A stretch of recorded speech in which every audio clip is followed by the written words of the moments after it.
start with the recap? Yes, please. Okay.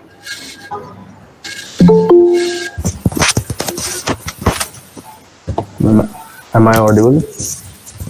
Yes, yes. Yes, Faraz. Good morning, everyone. My name is Faraz Malik, and I'm here to present the previous class recap.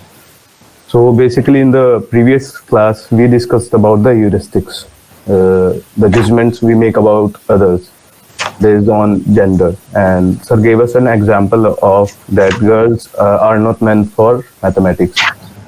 And if we see in mathematics department, there are just about 3 to 4% of female teachers, and whereas in English department there are 60% of female teachers. Uh, this is a notion that many families carry, and we have stereotypes that turn into heuristics, and we make judgment based on them. Now, coming to the types of heuristics. The first type of heuristics is representativeness. It means that we associate the characters of a class to every individual of that class, and it even goes down to the religious groups, caste groups, and localities. For example, if someone belongs to different kind of localities, and now to the second type of heuristics. The second type of heuristic is availability of past experience. Now again, it have two types of aspects. One is recentness, and the second one is vividness. Recentness means that uh, uh, if any heuristics is just happened in the past, and vividness is something that someone is not able to forget that easily. For example, the scenario, the generation that was present at the time of partition. Now, the third type of heuristic the sir discussed was stereotyping, and it is often called anchoring. Anchoring means having some sort of reference point. People do not pull out decisions out of nowhere. They always have some kind of reference point, something which have been occurring, and it becomes the basis of heuristics. Now, a question arose yesterday that it is are the heuristics good or bad, and what are the negatives and pros of heuristics? So the negative of heuristic include that the assumption we make are not always correct. They can be wrong too. And pros include that it simplifies the decision making. Now, sir quoted a text that about a mind of a person, that a mind of a person is like a parachute. It only works if it's open, and heuristics also depends upon the frequency of occurrence. For example, let's say if we face something, let's say 10 times, then our faith in that particular thing is automatically increased. And we should always study history, that it drives us right, and we can draw lessons from it. Moreover, a wise man keeps his mind open, and a wise man keeps his mind open, and he should always try to revisit his heuristics if the contradictory evidence is present. Now, at the end of the class, ma'am presented a PPT which showed the details about the decision making and types of decisions. So there were basically two types of decisions. One is programmed and one is non-programmed. The first one was programmed, which these are the decisions which doesn't require or requires a very less amount of effort and are repetitive in nature. For example, processing the payrolls of the employees in a particular company. And the second type of decisions were non-programmed decisions. These are the ones which require the proper identification and are unique. And for example, introducing a new program in some institutional platform. Thank you. That's all. Thank you, Faraz.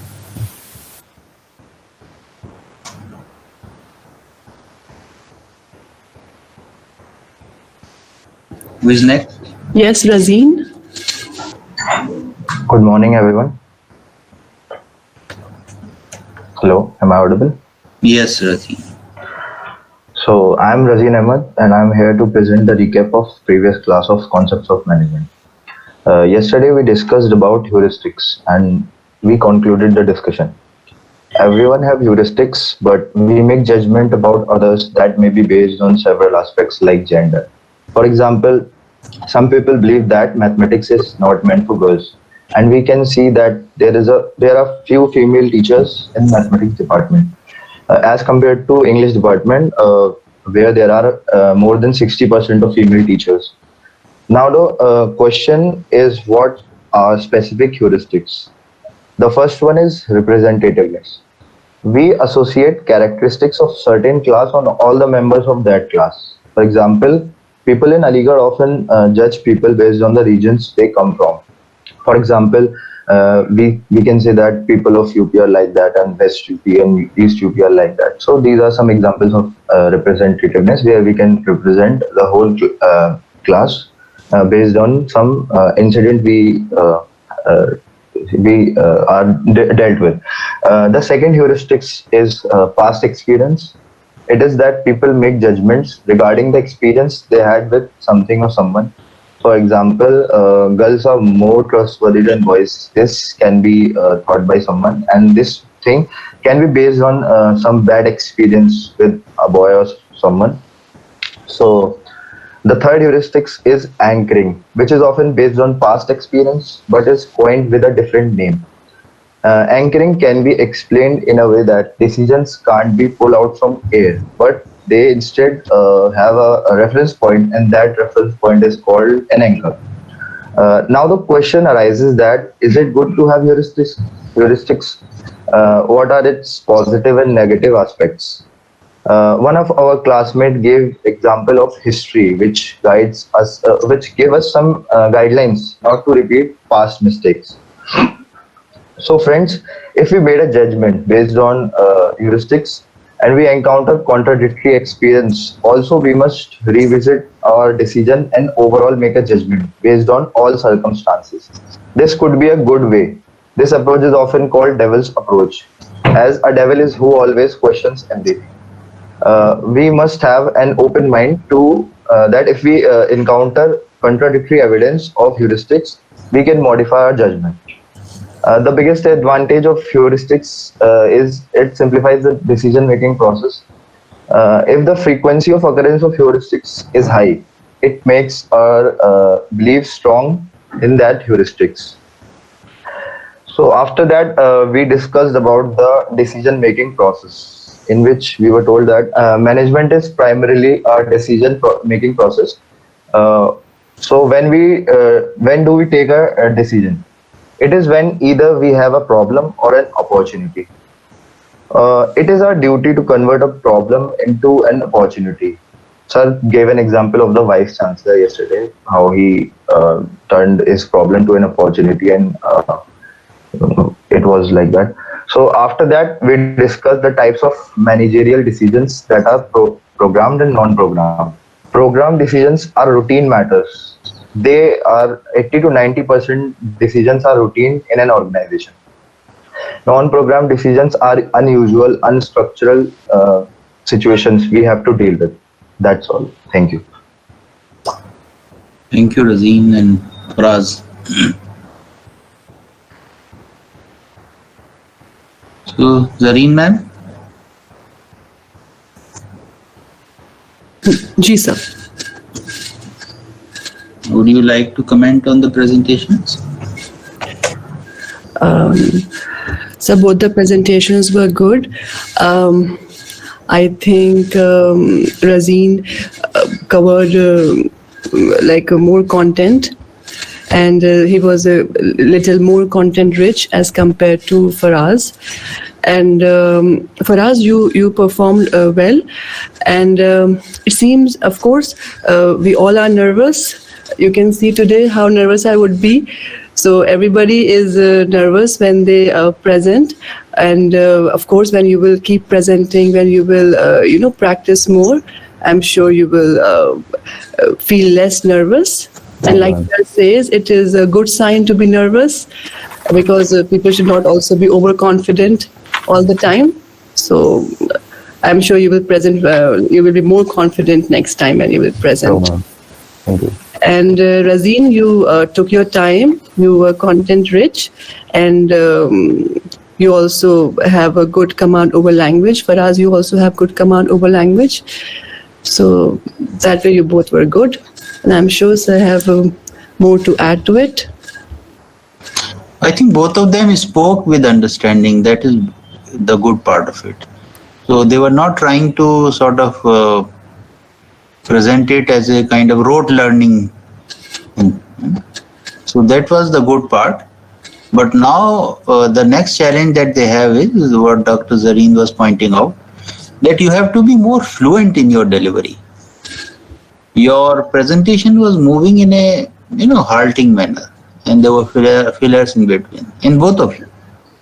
Content-wise, I would rate both the presentations as good presentations, because they covered the content in right earnest. And they were speaking with genuine understanding of the ideas. So that is the good part of it. Ultimately, what is the core of presentation? That is clarity about the idea. So both of them had clarity about the idea, but now they need to work on the expression part of it, and especially the smooth delivery. Now, how can we get that smooth delivery? I think next time, I don't know if Faraz and Razeen could clarify it to me, whether they wrote the text or not. Yes, sir, we wrote the text. We went through the whole class, and we jot down and the points and the facts. No, did you jot down the points only, or you jot down the entire running text which you are going to speak? Some points. So next time, try to write down the entire thing. Okay, sir. We'll keep that in mind. What exact words you will use, because there were breaks in between, and you were trying to fill it with the help of fillers. Now generally that happens when we have points with us, but we have not jotted down the entire full text of our presentation. What exact words we will use. So if, especially in the beginning, you have to do it. Once you become adept, then you can, for example, at my level, I often jot down only points. But for some important speeches, I prepare the entire text. Okay. So that you have to keep in mind. Both of you. Thank you then. Thank you. Over to you. Thank you so much. So Dr. Zareen, you can cover now. Ji sir. What? Today we shall be starting with Unit 3, which is organizing, and which would tell us how an organization is set up, how the pattern of an organization is, and how can the organization can work more effectively, more efficiently. So if we see what is organizing or what is an organization, we can see that organization is a pattern of relationships. There are relationships, sometimes and many times they are intertwined, they are interwoven, through which people pursue their common goals. Of course, these people pursue common goals under the supervision of their managers. So they all are working towards a common goal.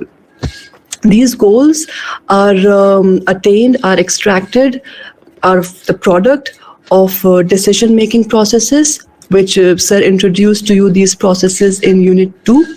So through these decision-making processes, we attain our goals, and towards that goals, the organization, through pattern of relationship, they are working to attain these goals. Since these goals are ambitious, since these goals are far-reaching, since managers are very serious to attain these goals, so they want to ensure that these goals have a very stable and they have a very understandable framework to achieve these goals. And within this framework, within this framework, the managers can work. For example, if we take an example of an organization, of any organization you take, for example, Apple.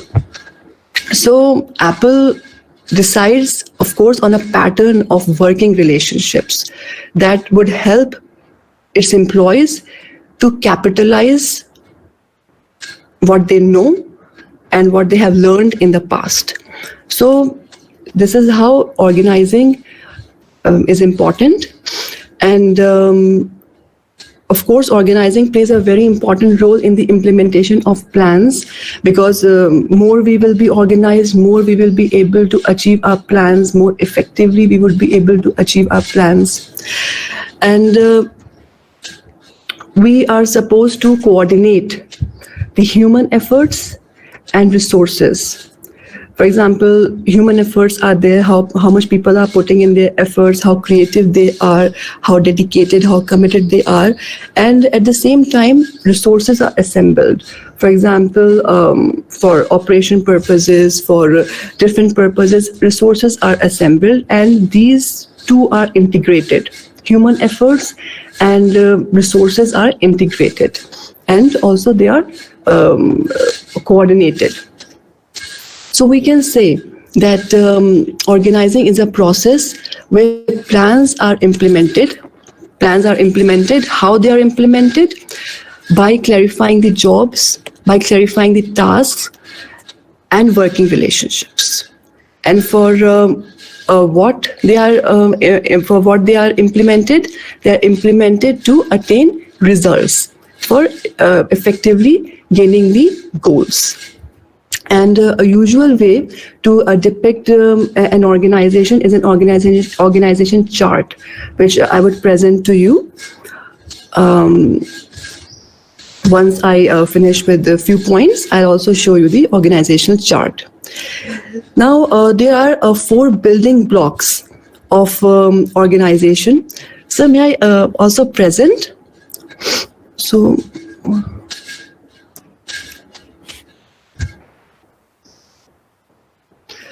I can share with you.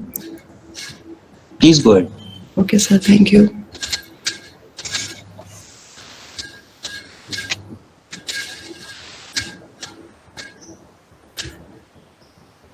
So is the slide visible? Yes, ma'am. Okay, thank you. So there are 4 building blocks of organizing, because since organizing is an ongoing managerial process, so there are 4 building blocks which play a very important role in organizing any organization. First is identification and division of work. Whenever we are organizing anything, any task, you can also relate it to your day-to-day activities. Then we need to identify the task and we need to divide that work. And in organizations, this work is divided on the basis of goals, on the basis of business plans, the strategic plans organizations have. On the basis of that, the goals are created, they are identified, and work is divided among the managers. But what is important while we are dividing the work, or while we are identifying the work? When we are identifying the work, it should be manageable, it should be attainable. And when we are dividing the work, we should see that the person whom we are allotting the work is able to do that work at the same time.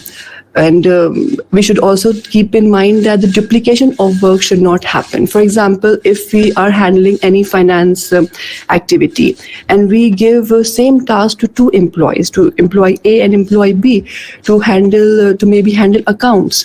So then 2 people are doing the same task. So it means that there's a duplication of work.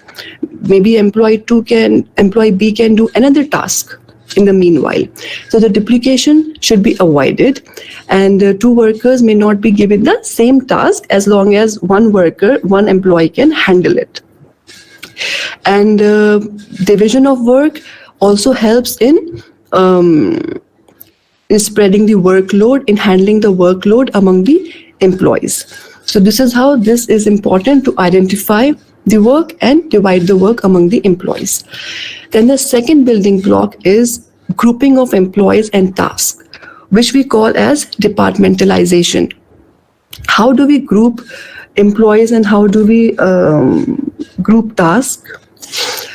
For example, we identify similar activities. For example, in any organization, we know there are HR activities, we know there are marketing activities, we know there are finance activities. So on the basis of these activities, we grouping is done, which is called as departmentalization. So grouping of employees who are specialized in similar activities are grouped, and the relevant tasks are assigned to them. So this is how departments are created, departments are formed. Now, why departmentalization is important? Anybody would like to contribute why departmentalization would be important? Ma'am, maybe for division of labor. Yes, for division of labor, of course. And one more thing, for example, if there's an HR department, there's a marketing department, there's a finance department, what do we mean by that? Everyone knows their work and work. Sorry? In order to decentralize the powers. Yes, that's true. But don't you think they all will be specialized in their own fields? Yes, ma'am. Smoothness in the organization. Yes. For example, there's HR department, so all people would be related to HR. So those all will be specialized in that. You know, so if there is a finance department, they all will be specialized in finance. So they would be handling it more effectively. Like you said, smooth functioning will be there. So this departmentalization helps in, gives specialization, helps us in specializing to find people of same specialization. And you know, when people are specialized, when they do work repetitively, they get expert in that. They tend to make less errors, and they become more efficient with time. Okay. And there are also criteria for departmentalization. There are slides coming up, but I can mention here as well. Department can be based on the product. They can be based on territory. They can be based on for example, the items or the departments which they are made. For example, if we see products, you take any company, for example, if there is ITC, it is specializing in biscuits, it is specializing in juices. So there may be different departments for smooth functioning of all the activities. If we see product-wise, every product will be its own different organization with all heads and managers and assistant managers. And for example, we can also departmentalize on the basis of territory. For example, north, south, east, west, on the basis of where the product is spread. And departmentalization also brings a specialization in operations. Like I mentioned, that as people become more efficient, they have become specialized in operations as well. Then the third building block is organizational hierarchy. See, before we talk about organization hierarchy, I would also mention about the duties which are assigned, which I mentioned earlier, and also that the allocation of job shall be based upon the skills and the knowledge of the employee, and there should be a match between the skills and the job. And when there's organizational hierarchy, people who are performing, they have heads. So when we talk about hierarchy, we talk about reporting relationships. like who will report to whom. It is a hierarchy. For example, if there's a CEO of the organization, and then comes manager, and then comes assistant manager. So maybe assistant manager would report to manager, and manager will report to CEO. So that would be the organization hierarchy, the organizational structure, that from whom we are supposed to take the order and to whom we are supposed to report. Why is this organization hierarchy important? Anything you can add? How would it be helpful? Until and unless there is no chain of command, there will be a chaos. No one is know who to report or not. True. And also, if organization hierarchy is not proper, then it might create unnecessary issues, because maybe assistant manager would report directly to CEO, and manager would think why he is not being imported. So hierarchy should be very clearly defined. Organizational structure should be very clearly defined to avoid unnecessary issues. Then the fourth building block is that we set up mechanism for integrating departmental activities into a whole and to monitor these activities, which we call coordination. Coordination is when we are attaining goals, when we are reaching to some goals, we need to check that we need to monitor if we are achieving what we planned. And same way, there should be coordination between the different managers, different managers at the different levels. Okay, so these are the four building blocks. Then, like I just mentioned, we would be focusing on departmentalization. So, like I mentioned, that various activities are carried out in an organization. Like manufacturing department is there, finance department is there to accomplish its goals. For example, we can see in a hospital, there is a department of surgery, there's department of cardiology. Why? Because on the basis of their specialization and people sharing same goals and the same specialization, same activities are carried out in that department. We can take example of a university. We see there's a department of English, the department of business administration, department of Urdu. So again, there are departments. So if we see, we can define departmentalization as a process through which an enterprise's activities are grouped together and assigned to managers. It is the organization-wide division of work. It is carried out at the organization level. It is a result of managers deciding what work activities can be connected in like groupings. Like groupings, same thing, of similar activities. And like I mentioned, the departments can be created on the basis of several criteria, like products, functions, territory. Or local grouping, which we can also call as organization, can be divided into can be done in two broad ways. One, when we identify functions like HR, marketing, finance, operations, and group these functions. And second, when we divide the products on the type of products, territory, or the geographic region. So when we are creating departments around the functions, when we create departments around the functions, it is the most familiar form, which you all are aware of, that around the basic functions like manufacturing, sales, finance department is there. Now, what could be the advantages of these, creating departments around functions?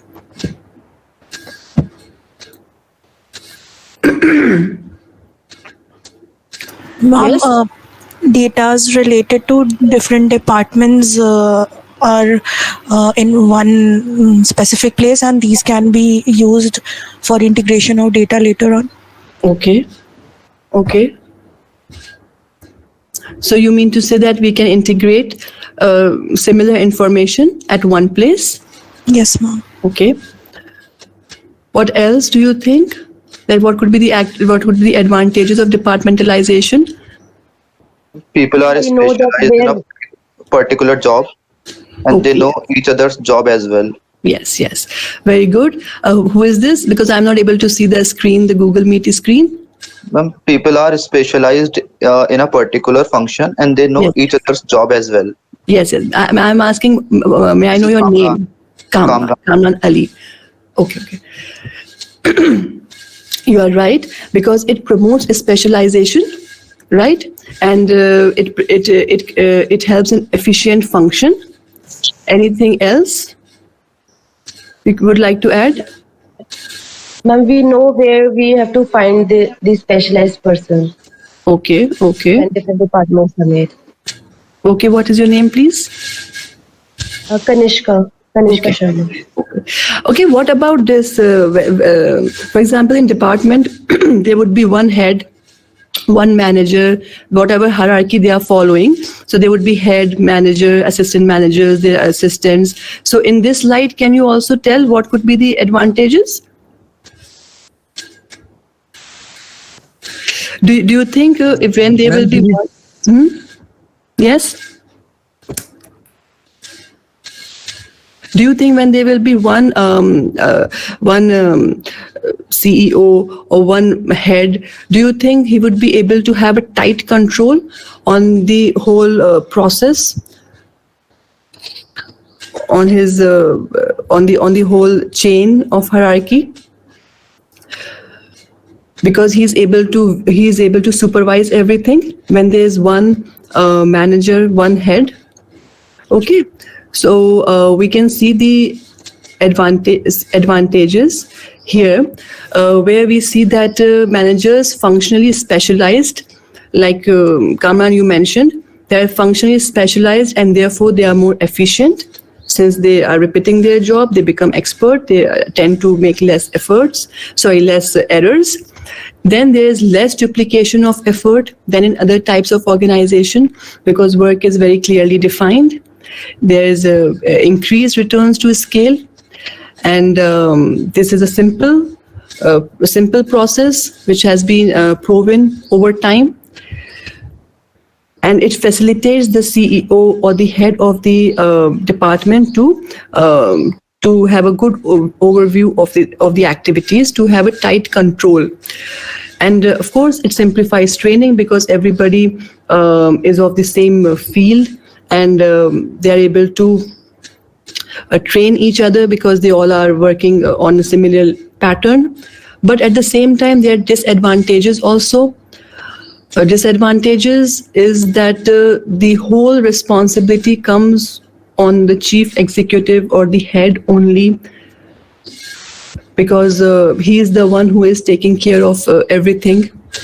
It can overburden CEO at times, because of which he may become less responsive. He may show slow decision making. He may not be able to take a very prompt decision, and it reduces the attention paid to specific products, customers, markets, or areas. So these are certain disadvantages also, and there are advantages also.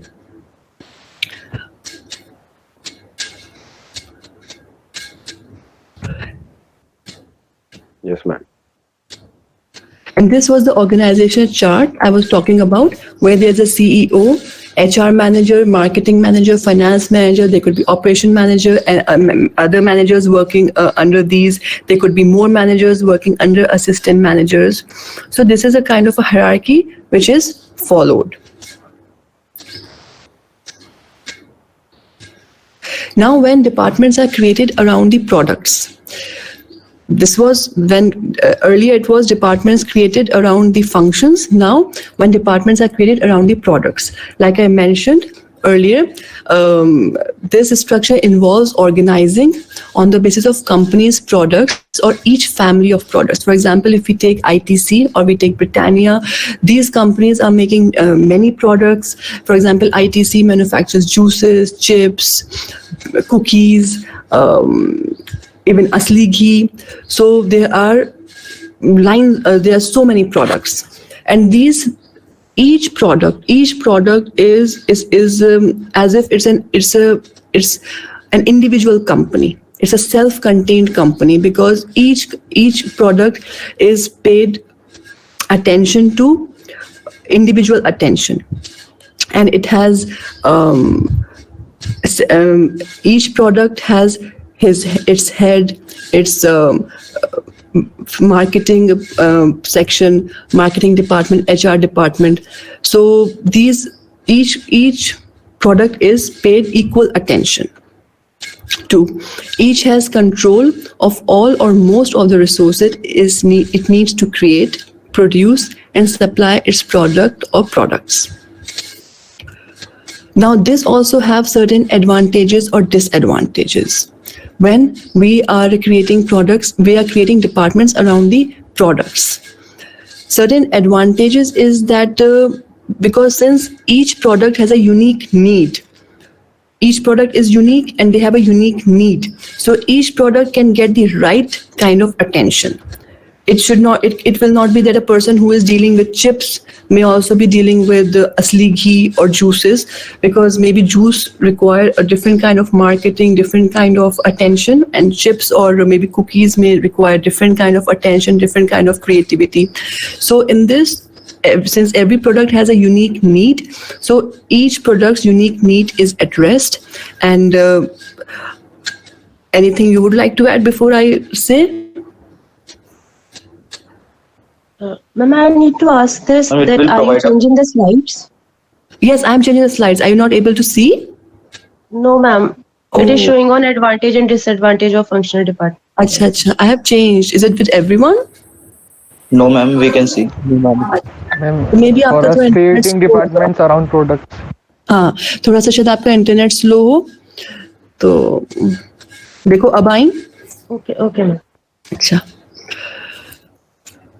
Okay, so these are certain advantages of creating departments around products, and there are also disadvantages, that there could be duplication of duplication of efforts, because if sometimes same task is given to more people, or maybe more people are handling same product, so that way there could be duplication of task, and there could be since every item has their own head, own managers, own people, so it is not very easy to find so many talented people who can head each division individually.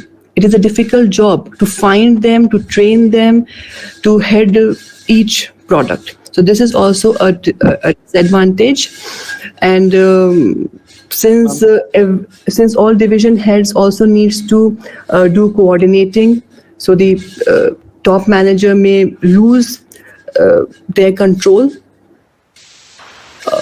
This happens because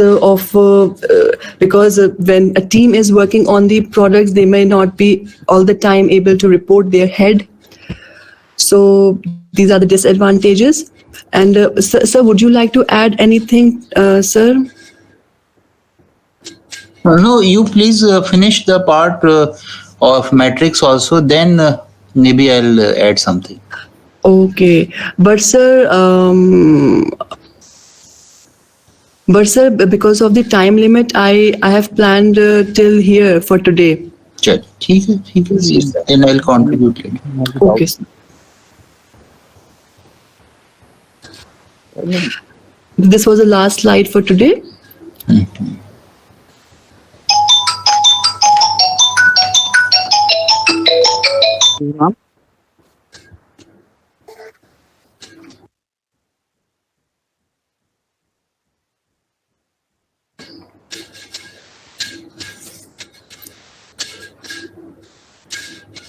Sir shall also contribute few points, and if you all have any points in mind, it would be good if you all can also contribute. I think Sir has got a call. Give him a minute, please. Okay. Ma'am, Sir. I think it will provide a platform for different specializations to come and work together, Mhm. and it will promote camaraderie between people. That is true. Yes. Right.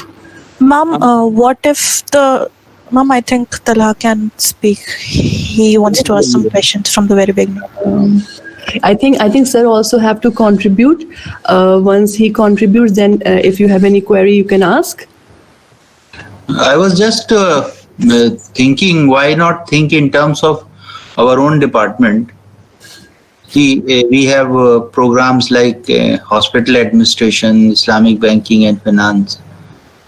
So, if at some stage we think of dividing our departments in terms of smaller units, what could be a good basis? Should we organize it on the basis of, let us say, specialization of the persons, like marketing team, HR team, or finance team?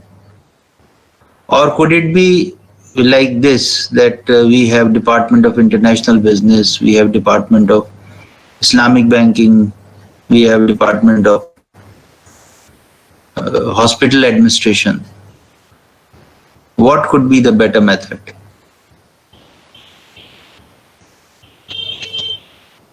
And what are the advantages and disadvantages of each of these two types which we choose?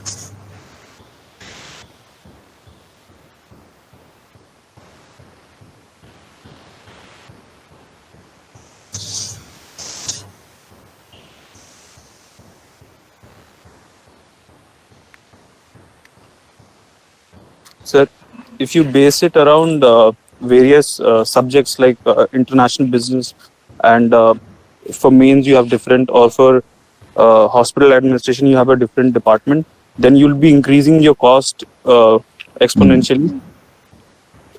First of all, Yes.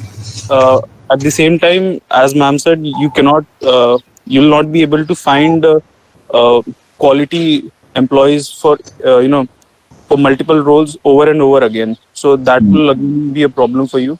And since our department is not such a huge organization, I think what serves us best is to use individual create a finance team that covers all the departments that we have. Okay. What I meant is to create a finance team, to create a marketing team, to create individual departments that could look after all the subjects that are being taught in our department.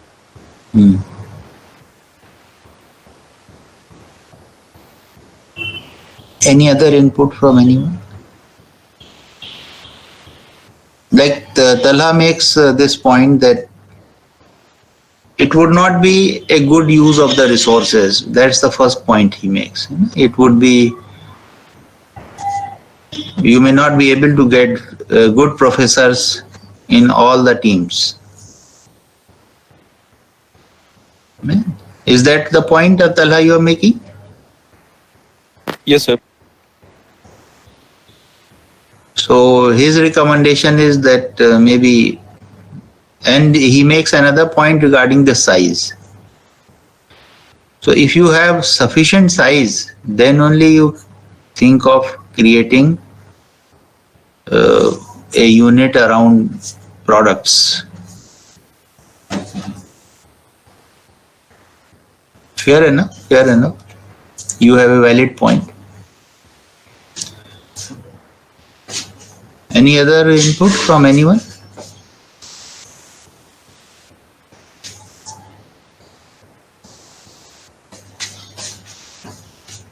Sir, I think on the basis of products, dividing on the basis of products, we get a division of talent as well,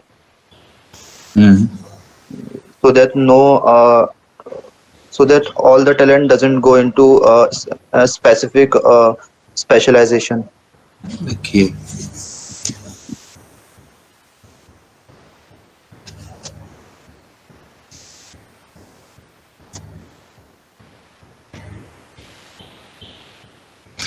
So I hope what Dr. Zareen was saying, you may appreciate the difficulties or, I mean, compromises we make in any form. For example, as Talha suggests, if we go by functional departmentalization and we create departments around the functional expertise of teachers. So you have a team which is looking after finance specialization or HR specialization, or we have a team for marketing and all that. And we can have separate team for operations and IT and all that. Now, this way you use the specific expertise of professors efficiently, because then you can deploy a professor in HR team. He can engage a class in hospital administration also. He can engage a class in MBA general also. The professor's expertise would also be enhanced because he would look at his specialty and how it is relevant to two different fields, like in the field of international business or in the field of hospital administration. But the problem in this approach is that the unique needs of a product are not taken due care. For example, MBA hospital administration is coming up as a new course. It has very separate, very different kind of demands than an MBA general course. For example, there has to be a lot of regular exposure to hospitals. And someone should make sure that we connect specifically to hospitals, make sure that in the timetable, students have an exposure to all the all the units of a hospital. In fact, unlike a general MBA program, this training has to be almost on the job. They should be exposed to different departments.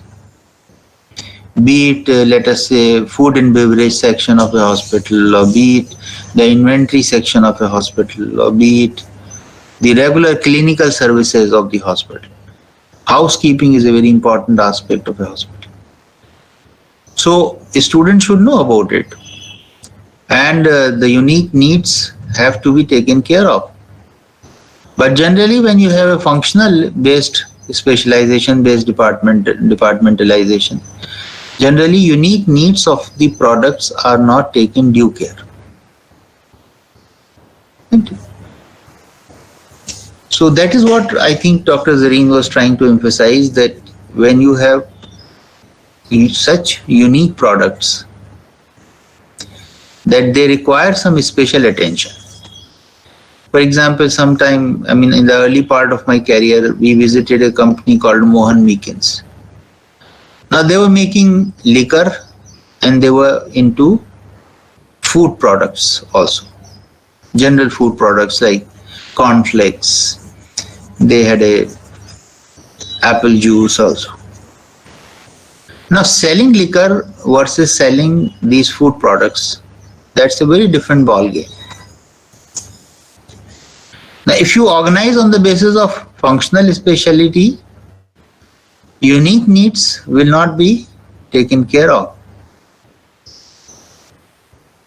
So it is better if you organize on the basis of products. So the company had a liquor division and the company had a F&B section, as they used to call it food and beverage section.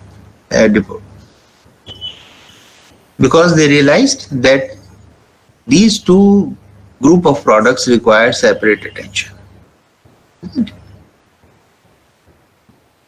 So this judgment has to be made looking at what Talha very rightly says, the size, the unique characteristics of the products that you are dealing with.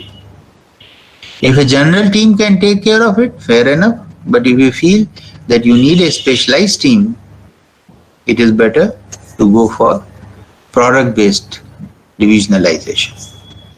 Thank you. Thank you, sir.